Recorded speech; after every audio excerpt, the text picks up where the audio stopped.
Bismillahirrahmanirrahim. Assalamualaikum warahmatullahi wabarakatuh. Salam sejahtera bagi kita semua. Perkenalkan, nama saya Dr. Samsud Nasir, Esos MM CVRA.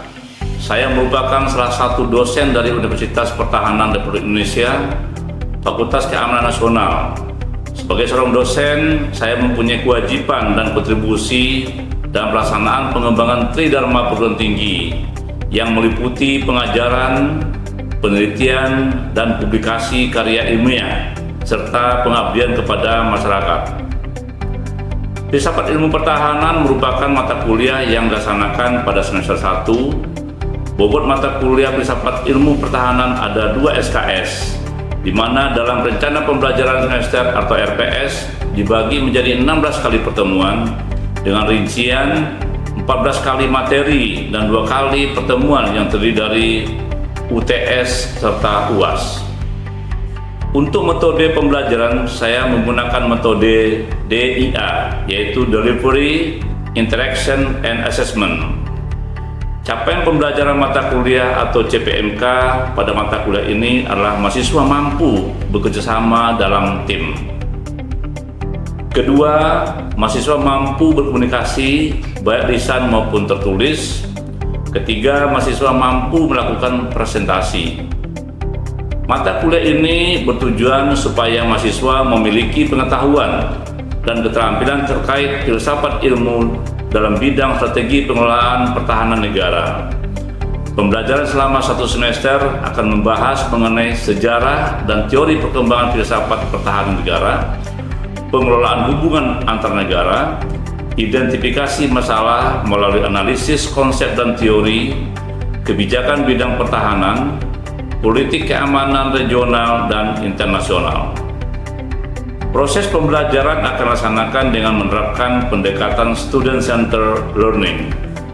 Oleh karena itu, mahasiswa didorong dan difasilitasi untuk aktif mencari dan menemukan pengetahuan serta memperoleh keterampilan dan sikap dari berbagai sumber. Berikut akan saya tampilkan pembelajaran dalam kelas yang membahas materi pertemuan kedua, yaitu tentang manusia dan pengetahuan bagian kedua. Selamat menyaksikan. Wassalamualaikum warahmatullahi wabarakatuh. Nomor 3, duduk siap, gerak.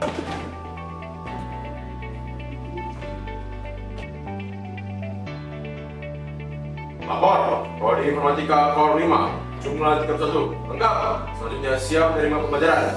Istirahat. Tekan. Mengawali pembelajaran. Berdoa dimulai. Berdoa selesai. Istirahat tepat. Gerak. Selamat pagi semuanya ya. Pada pertemuan kedua, kita membahas tentang manusia dan pengetahuan 2. Apa itu filsafat? Ingat nggak filsafat itu apa? Filsafat kalau ditinjau dari segi etimologis artinya dari bahasa Yunani, philos, dan kata philos dan kata sophia artinya cinta ilmu. Kalau dari segi terminologis artinya filsafat itu adalah sebuah gagasan-gagasan ataupun ide yang ada dalam pikiran seseorang terkait pandangan terhadap dunia. Selesai. Ya, betul. Jadi filsafat itu adalah renungan kita, renungan masing-masing kita ini merenungkan tentang pertanyaan-pertanyaan yang ada di benak kita sendiri ini. Itu apa simpelnya, sederhananya itu. Jadi filsafat itu ya renungan tadi itu. Kita berpikir, kenapa kamu makan? Karena lapar. Kenapa kamu lapar? Karena tubuh butuh asupan. Untuk apa tumbuh? Dapat hidup. Untuk apa itu? Saya izin untuk melaksanakan tugas tentang hidup kita sebagai manusia. Untuk apa sistem? Agar kehidupan satu. Untuk apa kehidupan? Nah, itulah filsafat tadi. Ya, semua pertanyaan tadi itu adalah filsafat. Jadi kita renungkan tadi itu direnungkan. Segala sesuatu itu kita tanya sendiri. Untuk apa kita makan? Makan untuk hidup. Untuk apa kita hidup? Ya, itulah itu simpelnya yang dimaksud yang filsafat tadi. Nah, kita masuk pada pada pembelajaran siang hari ini, makna menjadi manusia itu adalah kemampuan manusia untuk menggunakan akal dalam memahami lingkungannya, yang merupakan potensi dasar yang memungkinkan manusia itu berpikir. Selalu berpikir dia, menanya kembali dia. Manusia tadi itu. Kemudian dengan berpikir, manusia ini menjadi mampu melakukan perubahan dalam dirinya. Oh iya, kenapa saya itu? Karena saya butuh untuk menurunkan generasi saya. Entah apa generasi saya tadi. Dia mampu untuk melakukan tadi itu dan memang sebagian besar perubahan dalam diri manusia merupakan akibat dari aktivitas berpikir tadi. Itu filsafat manusia tadi. Oleh karena itu sangat wajar apabila berpikir merupakan konsep kunci dalam setiap diskursus mengenai kedudukan manusia di muka bumi ini. Selalu bertanya. Sehingga tadi ilmu tadi menjadi ilmu yang nanti sebenarnya digunakan oleh manusia tadi itu.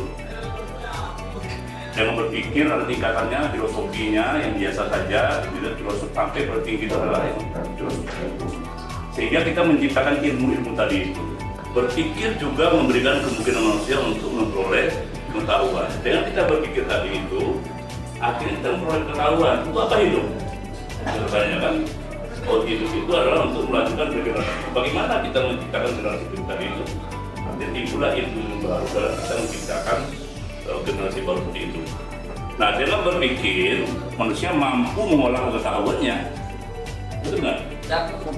Yang berpikir tadi itu, kita mampu mengolah pengetahuan itu.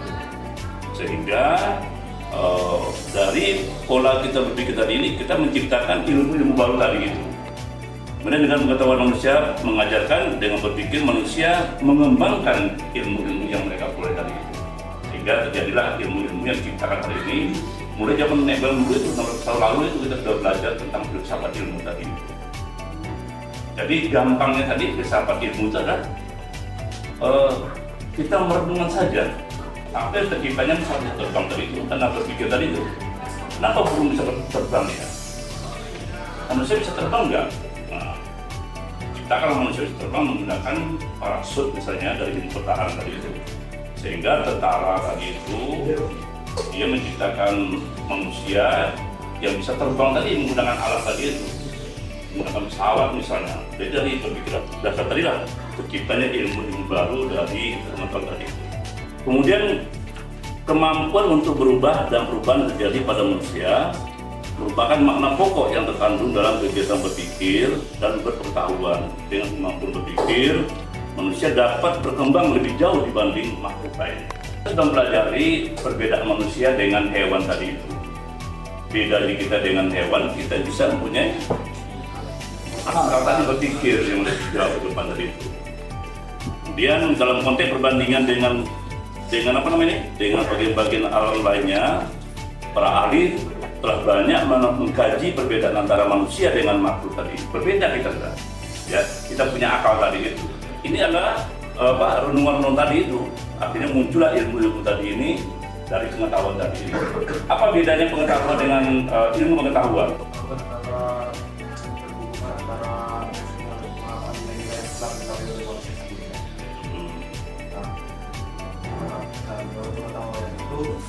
Manusia menggunakan hal yang diketahuinya. Ya, saya sampai ke sini. Saya mau minta pemanggilan kepada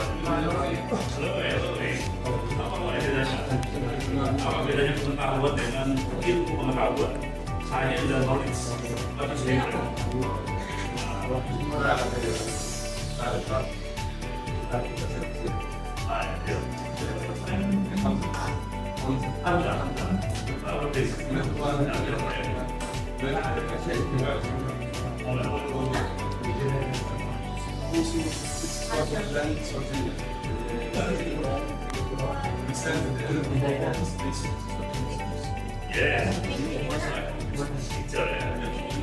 Jadi kalau pengetahuan itu adalah sedangkan ilmu berkembang dari itu jadi ilmu. Ya.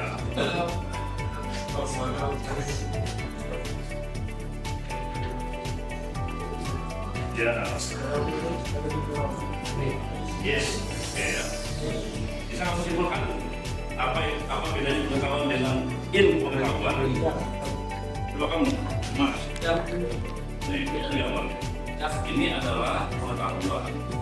Ini nanti namanya adalah Pengetahuan sendiri adalah sebuah kumpulan dari rumusan tentang topik, pembelajaran komunikasi hingga sebuah dialog yang dapat disimpulkan menjadi pengetahuan. Dan untuk ilmu pengetahuan adalah gabungan dari seluruh pengetahuan yang sudah ada, digabungkan menjadi satu dan dipilah-pilah untuk menjadi sebuah ilmu pengetahuan. ilmu pengetahuan. Diambil intinya tadi itu. Siap. Ya, oke. Dan semuanya ya. Oke.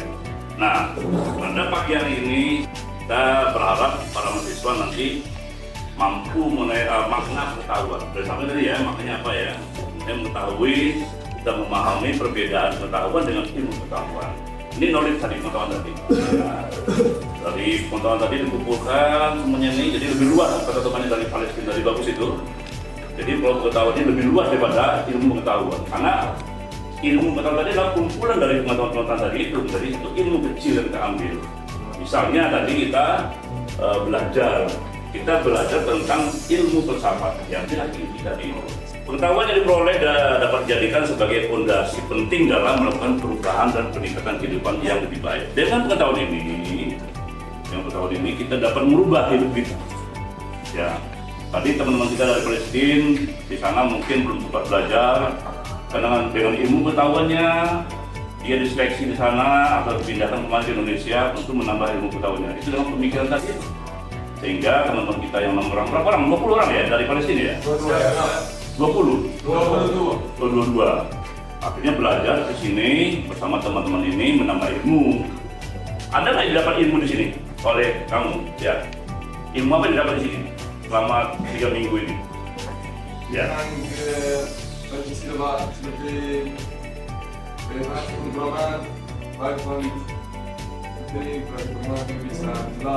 Bagaimana bisa hidup bersama, ya bersama gitu ya. Ya gitu, bisa berkomunikasi dengan baik, bahasa Indonesia bisa dipakai ya. Dan juga Budaya baru, apa yang baru budayanya? mahasiswa. Nah, ya, itu macam-macam nih. Berapa budaya nih, ada sekitar 700 budaya di Indonesia yang bisa diserap. Nah, demikian juga teman-teman semua ya, yang dari Indonesia, minta sama mereka apa yang mendapat dari teman-teman itu. Ilmu apa yang dapat dari mereka? Dapetin tentang banyak, biasanya tentang bahasa dan tata krama. Bahasa dan tata krama, beda dari kita ya, beda ya. Beda. Ya. Nanti dunia ini bulat tinggal di tangan kita saja yang Anda pegang seperti HP tadi itu. Ya karena bisa tahu semua negara-negara lain dengan kita bergaul sama mereka tadi itu mendapat ilmu karena ya dari filosofi juga terbentukkan di sini yang dibekali akal pikiran manusia memiliki kemampuan menghasilkan konsep-konsep teori baru yang pada akhirnya menghasilkan ilmu pengetahuan baru seperti ilmu pertahanan. Nah, kalian di sini mempelajari ilmu pertahanan menggunakan juga ilmu filsafat tadi itu, filsafat tentang pertahanan. Kemudian belajar juga filsafat ilmu pertahanan merupakan keniscayaan bagi insan pertahanan. Kita harus belajar semua ilmu ini. Nah, ilmu pertahanan tidak saja ditujukan bagaimana berperang, tetapi juga bagaimana mencegah perang dan mengakhiri perang. Kalau kita sudah perang, bagaimana kita mengakhirinya tadi itu? Kita dengan diplomasi dengan negara lain melalui Dewan Persatuan Bangsa-Bangsa yang ada di dunia ini.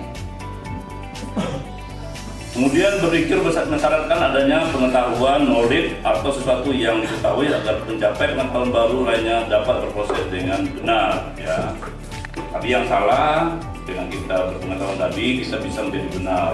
Subjek mesti berpartisipasi aktif dalam proses penyatuan. Ya, subjek ini manusia ya, sedangkan objek ini pun harus terlibat dalam keadaannya.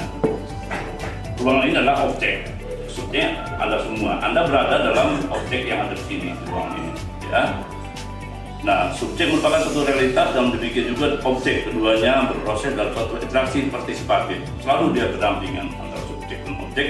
Nantinya yang akan menghasilkan ilmu pengetahuan tadi itu. Kemudian tanpa semua ini mustahil pengetahuan terjadi ya. Sehingga dengan adanya subjek dan objek ini sehingga terjadilah pengetahuan tadi itu. Dan subjek tadi itu menghasilkan pemikiran-pemikiran yang bisa disatukan menjadi ilmu pengetahuan tadi itu. Dan kita bisa memilah antara subjek dan objek tadi itu dapat kita memilah permasalahan-permasalahan yang ada. Kemudian pengetahuan tumbuh sejalan dengan bertambahnya pengalaman. Tanpa pengetahuan, manusia akan sulit berpikir, dan tanpa berpikir, pengetahuan lebih lanjut tidak mungkin dapat dicapai. Jadi kita perlu berpikir, perlu pengetahuan tadi, perlu knowledge, ya, perlu knowledge sehingga kita berpikir tadi jadinya. Dengan kita berpikir, akhirnya kita mendapatkan ilmu pengetahuan yang baru tadi. Oleh karena itu, nah ini ya, berpikir dan pengetahuan mempunyai hubungan yang sifatnya siklikal, sangat berhubungan sekali. Ini tadi semuanya kita bahas tadi. Menjadi satu ilmu pengetahuan. Ini bisa terbang mereka jadinya, bisa menciptakan handphone dan sebagainya ya. Ini alat laptop kalian. Ini dampak-dampak akibat-akibat dari pengetahuan tadi itu. Bukan menjadi satu, manusia berpikir terus. Dulu zaman saya nggak ada semua. Zaman saya seperti kalian nggak ada semuanya. Dan bahkan waktu itu masih menggunakan telepon yang pakai engkol gitu, engkol gitu.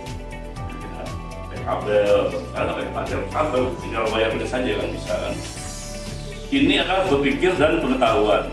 Dilihat dari ciri prosesnya. Ya apa sih prosesnya? Teman-teman tadi itu berpikir biasa dan sederhana, menghasilkan pengetahuan biasa.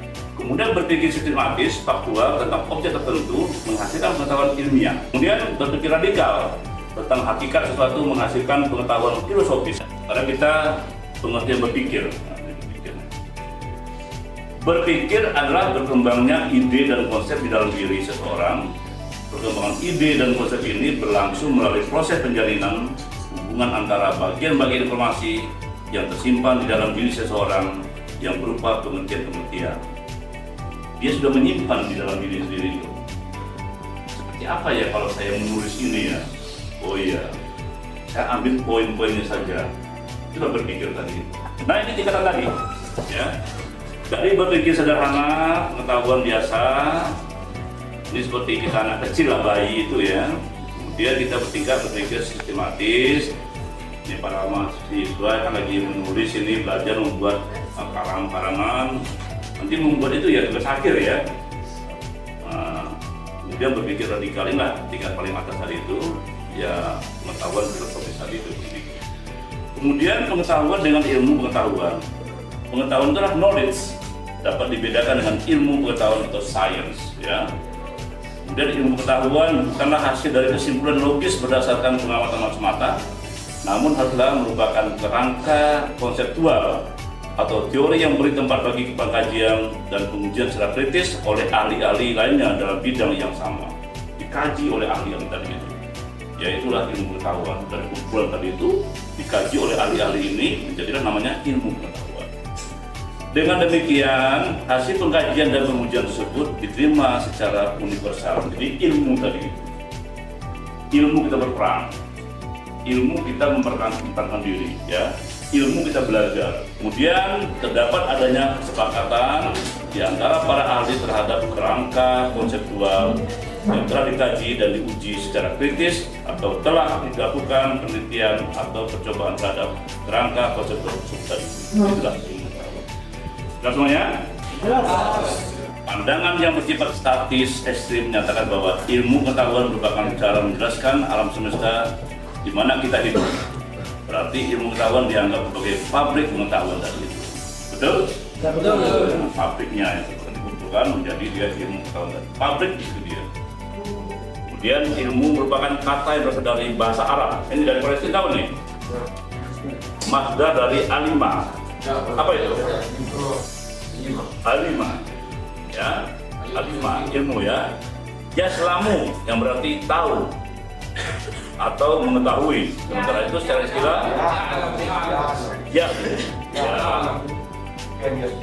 Sehingga mengetahui sesuatu secara hakiki tadi itu dari ilmu yang tadi disampaikan tadi. Dalam bahasa Inggris, ilmu biasanya dipadankan dengan kata science, ya science. Sedangkan pengetahuan dengan knowledge ya beda ya, science dengan knowledge tadi itu. Kalau knowledge pengetahuan, sedangkan science adalah ilmu pengetahuan. Dalam bahasa Indonesia kata science berasal dari bahasa Latin dari kata socio, scire yang berarti tahu. Umumnya diartikan ilmu, tapi sering juga diartikan dengan ilmu pengetahuan. meskipun secara konseptual mengacu pada makna yang sama. Coba kamu baca, Dama. Belajar. Ilmu pengetahuan adalah keseluruhan bentuk upaya kemanusiaan seperti perasaan, pikiran, pengalaman, panca indera, dan intuisi untuk mengetahui sesuatu. Ya, apa maknanya itu? Maksudnya adalah ilmu pengetahuan adalah bentuk sebuah pemikiran dan pengalaman dari manusia untuk kemudian disebarluaskan untuk membuat semua orang mengetahui tentang sesuatu. Ya. Jadi pengetahuan adalah keseluruhan bentuk upaya tadi itu, dari kumpul tadi itu ya, dari apa namanya, dari knowledge tadi itu yang sudah terbahas di awal-awal. Knowledge tanpa memperhatikan objek, cara dan kegunaannya itu knowledge ya, knowledge. Tanpa memperhatikan objek ya, objek saja. Seperti tadi yang memperhatikan dari Palestina luas ya, luas adalah knowledge. Sedangkan sains memperhatikan objek, cara dan kegunaannya, itulah ilmu ya. Ilmu tadi dia memperhatikan objeknya apa nih? Objeknya manusia kan? Objeknya hewan kan? Objeknya rumah kan? Cara dan kegunaannya. Apa kegunaannya dari hewan tadi? Ya. Dan bagaimana cara kita memperlakukannya? Itu adalah sains tadi. Jadi sekali gampang kalau bisa membedakan antara knowledge dan sains. Knowledge tanpa memperhatikan objek, cara dan kegunaannya. Sedangkan sains memperhatikan objek dan cara dan kegunaannya. Ini mereka berpikir semua nih. Dari kumpulan berpikir tadi itu, kemudian dia menelaah sendiri. Kenapa dia senyum ini? Ya, belajar dari informatika internasional itu menjawab. Ya. Karena saat dia menemukan ide baru. Ya. Jadi Akhirnya dia tersenyum gitu ya. Itulah menurut Ina. Apakah benar dia berpikir itu? saya bisa jawab berdasarkan informatika tadi teman saya bisa jawab. Menurut saya kalau dan tersenyum karena mungkin sedang berpikir hal yang lucu atau berbahaya. Ya. Kan beda kan? Kamu? Sudah jawab dari informatika bisa saya menjawab. Tapi pada dari tersebut sedang memikirkan apa yang dia sukai. Ya. Berarti ada 3 ilmu kan? Ya. Dapat 3 ilmu dari hari ini. Dari melihat gambar kenapa wanita ini tersenyum. Ya. Pada pemikiran dia belum tentu itu juga. Jadi saya mengajak para mahasiswa ini biar gampang kita memberikan apa sih filsafat ilmu ini. Nanti baru kita masuk pada pertahanan tadi itu. Ya. Dan lebih semuanya? Kita lihat gambar samping ini. Nah, ini ngapain ini? Yang ini yang kayak belakang, yang dari Palestina. Teman kita dari Palestina. Ini pikir apa dia anak ini? Pelajaran yang atau bagaimana dia bisa Ke Indonesia. Oh ya. Bagaimana teman kita Palestina kok bisa ke Indonesia gitu? Ya kamu Mas. Dia sibuk berpikir apa yang kata dia terus dia lakukan dan dia bagaimana bisa melakukan dan dia seperti itu. Saking banyaknya ini, akhirnya dia berpikir saya buat apa ini gitu ya. Nah, itulah tadi ilmu pengetahuan tadi itu, sains dan knowledge tadi itu. Jadi ilmu pengetahuan itu pada umumnya menekankan ciri yang sistematis ya. Yang tadi yang nomor 2 ya, sistematis tadi itu, itulah tahuan itu. Dengan berpegangan pada teori-teori yang dihasilkan dalam penelitian-penelitian terdahulu, penelitian baru bertujuan untuk menyempurnakan teori yang telah ada yang berkaitan dengan masalah yang diteliti. Contohnya apa? Bisa contoh yang nomor ini? Ya. Hasil dari informatika kawasan Ramadan. Dia menjawab. Ya. Itu menggunakan teori-teori terdahulu untuk menghasilkan penelitian baru. Ya, contohnya pada zaman dahulu orang menggunakan hati itu digunakan untuk mengembangkan alat-alat baru yang bisa digunakan dalam kehidupan sehari-hari seperti smartphone. Ya. Kalau pesawat gimana pesawat? Siap. Pesawat perkembangan pertama itu setahu saya menggunakan pesawat baling-baling. Ya. Lalu dikembangkan sehingga bisa menjadi alat perang seperti sekarang yang maju dan modern. Ya. Dahulu pesawatnya bisa terbang saja. Setelah manusia butuh alat lain karena terjadinya perang, dia bisa ditumpangi dengan alat berat tadi itu. Jadi dia hanya bisa terbang, sekarang bisa dibawa alat-alat. Alat-alat tadi tidak bisa apa-apa, karena dia butuh untuk perang, dia bisa untuk menembak. Itulah yang dimaksud oleh dalam poin ini ya. Nah, Sehingga dalam kita ilmu pertahanan tadi itu, inilah yang kita pahami bersama, ilmu yang ada bisa lagi dikembangkan lagi menjadi ilmu baru tadi. Ini fungsinya, ya, fungsi dari ilmu pertahanan tadi itu. Menurut beliau ini, dosen psikologis Universitas Gadjah Mada menyebutkan ada 4 tujuan ilmu pengetahuan. Ada 4 ya, menurut Pak Budiar Tanta ini. Satu adalah fungsi deskriptif, kemudian fungsi pengembangan, fungsi prediksi, dan fungsi kontrol. Itulah fungsi ilmu pengetahuan tadi itu. Bisa sebagai deskriptif, yaitu menggambarkan, melukiskan, dan memaparkan satu objek atau masalah sehingga mudah dipelajari. Tadi pesannya bisa terbang saja, supaya dia terbangnya lebih baik, digantilah engine-nya dengan yang bagus lagi. Supaya cepat dia kasihlah namanya superjet tadi. Oh kurang bagus lagi, ganti itu bahan bakarnya. Sehingga menjadi yang lebih gampang dan mudah dipelajari dan mudah digunakan. Kemudian fungsi pengembangan, menemukan hasil ilmu yang baru. Ya, tadi sudah bahasa teman kita. Fungsi prediksi, meramalkan kejadian yang besar, kemungkinan terjadi sehingga dapat dicari tindak pencegahannya. Fungsi kontrol, mengendalikan peristiwa yang tidak dikehendaki. Baik kontrol dia. Kita baca Alkitab ya, baca kitab. Kedua fungsi kontrol kita benar nggak lurus nggak kita pada jalan tadi. Ada namanya tata tertib. Kita harus seperti itu sebagai mahasiswa. Mahasiswa misalnya kalau bertanya harus sebutkan namanya, itu fungsi kontrol supaya si dosen mengerti namanya siapa. Di samping dosen tahu, teman-teman semua juga mengerti itu namanya si Ina misalnya. Artinya ilmu pengetahuan berfungsi untuk 4 hal ini menurut Budiar Tanta tadi itu. Sampai di sini ada yang bertanya, para mahasiswa sekalian? Jelas semuanya? Cukup. Ada yang sudah jelas? Sudah semua ya? Jelas. Jadi saya simpulkan bahwa science dan knowledge itu berbeda ya. Knowledge itu adalah yang luas sekali. Ya, semuanya itu adalah knowledge. Ya, dan kumpulan dari knowledge tadi itu menjadi namanya science. Ya. Seperti semuanya ya. Nah, baik kalau bisa sekalian, itu saja yang dapat saya sampaikan pada siang hari ini. Ada nggak yang bertanya? Ya, coba sini. Mulai lagi dengan saya dan knowledge. Ya, knowledge adalah kumpulan pengetahuan yang sangat banyak, lalu knowledge tersebut terdapat dari beberapa macam dan apabila disatukan menjadi sebuah sains. Betul, Damar? Ya. Coba kamu. Jadi knowledge adalah sebuah pengetahuan yang kumpulannya sangat banyak, yang bisa terdiri dari segala macam hal yang dapat diketahui oleh manusia.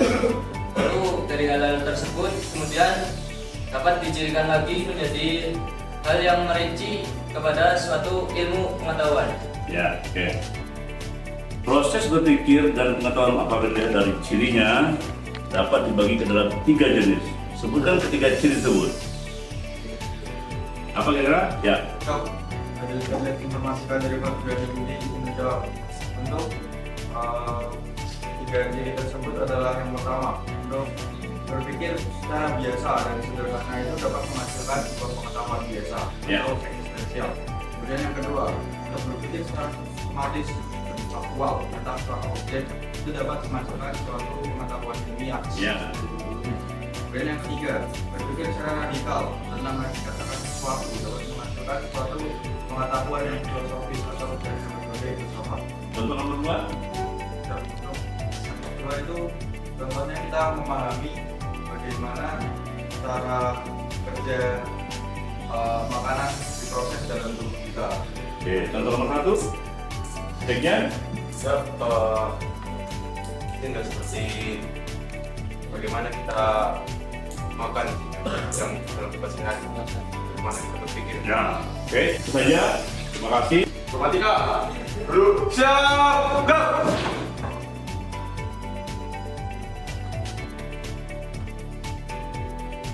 Pelajaran telah dilaksanakan. Laporan selesai. Istirahat. Sergat.